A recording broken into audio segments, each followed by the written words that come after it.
Shift in political rhetoric, shift in political rhetoric. तो अगर हम changing political landscape in Bangladesh की बात करें, we can see a shift in political rhetoric.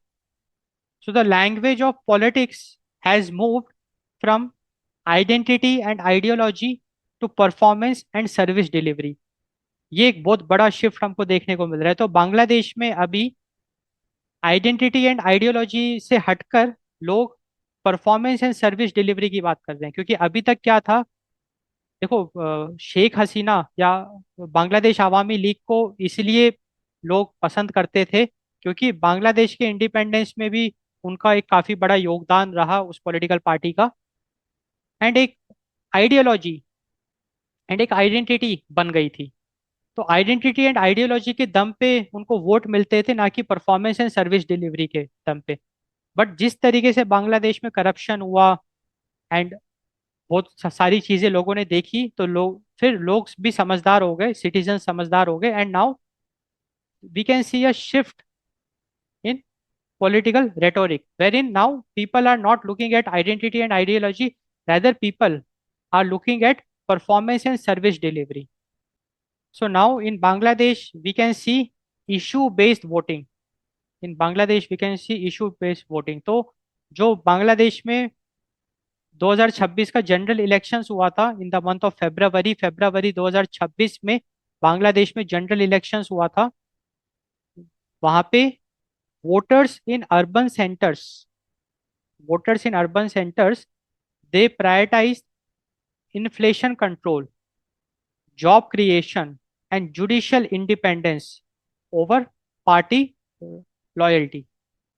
So rather than uh, going for a political party like the identity and ideology, their priority was performance and service delivery, where people were seeking inflation control, job creation, and judicial independence. And we also saw collaborative governance। तो बांग्लादेश में पहली बार हमको collaborative governance देखने को मिला। So the concept of unity government the concept of a unity government और national consensus gained traction.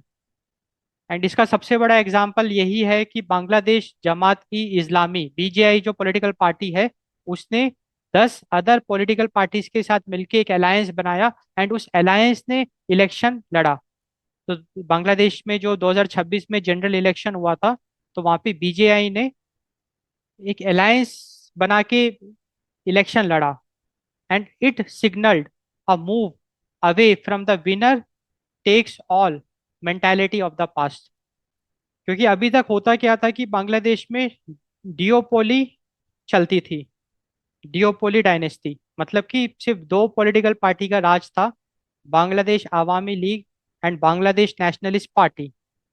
But जैसे ही Bangladesh Awami league पे बैन लगा दिया गया, अदर पॉलिटिकल पार्टीज पिक्चर में आई, एंड जैसे ही बांग्लादेश जमात ई इस्लामी पे बैन हटा दिया गया, एंड बांग्लादेश के सुप्रीम कोर्ट ने 2025 में बांग्लादेश जमात ई इस्लामी का रजिस्ट्रेशन को भी रिस्टोर कर लिया, जिसके तहत इनको टिकट मिल गई। ये political party BJI was able to contest for the 2026 general elections. And BJI ने 10 और political parties including the NCP, National Citizen Party, इन्होंने इलेक्शंस लड़े। एंड ये एक शुरुआत है कोलैबोरेटिव गवर्नेंस की। तो we can see a shift in political rhetoric in Bangladesh. So as a changing political landscape in Bangladesh, now in Bangladesh, people are not looking at identity and ideology, rather they are talking about performance and service delivery. Now people are prioritizing issue-based voting, and we can also see collaborative governance in Bangladesh.